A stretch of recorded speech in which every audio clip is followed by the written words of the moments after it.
Tüngündün beri sağınıza ve kıyıkçını çıkarsam nurgun dostlarımız Cangmiyan Tiyanımın ailedeki kılıç usulunu yutib qo'ysangiz deganligi uchun mana mushuniki ailedeki eng tafsiliy kılıç usuluna keldim. Kılıç usulumi nayt oddiy bo'lib, bir qatim ko'rsang chuqur o'rganaysiz, ham tugunish boshlaylik ketdik.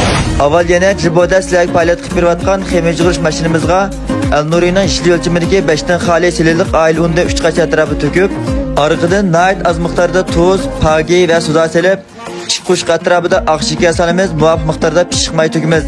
Ondan oxirida yarim qacha atrofida sut qo'yib, xemirning tugini bo'sh yug'urib, 20 minut atrofida qo'yib, xemirni o'ltib olamiz. Hamda biz bu vaqtda may qizdirg'ach turayli. Qozonga Al Nurining tuvan basam, tuvan temperatura ishlab chiqarilgan 1-daraja qichmaydan ko'proq qo'yib olamiz. Meyimiz qizib bo'lguncha xemirimizni tayyor qilib olaylik. 20 minut atrofida tindirib olgan xemirimizni pilti qilib kesib olib, qalinliqni bo'lsa normal holatda jiz qilib echib olamiz. Mishak yoki chukoga urib tuqqanlar balkim bilib bo'ldi qo'llarga qarab. Bu qilayotgan men emas, juma urib tuqqanlar mening opam qilayotdi.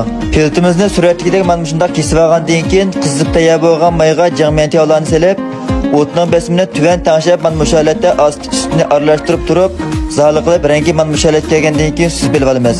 Aralab ko'rib mishak kepsa urib tuqqanlar qo'llash ustidan yurakdan birini bagaj ko'rsangiz rahmat. Arqadan qozonga yarim chin suv, yarim chin oq shakar to'kib, suratdagidek mana shu holatda to'xtamay qo'ysak, shakarning rangi bir xil o'zgarib ko'pikchi paydo bo'ladi.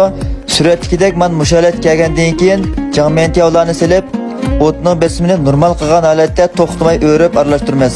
Buni taxminan 1 minut atrofida davomlashtirsak, suratdagidek mana shunday shakar qetib, bizning Cangmiyan Tiyanlarimiz tayyor bo'ladi.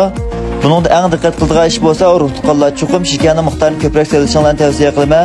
Bo'lmaganda sizlar ko'zlagan o'lcham yetolmaysizlar. Amsa oxirida qo'llash ustidan yurakdan birini basib, ko'ngil rayoniga gullarni ko'plab yo'llab qo'ysanglar, qo'llagan urug' tuqqanlar ko'pdan ko'p rahmat.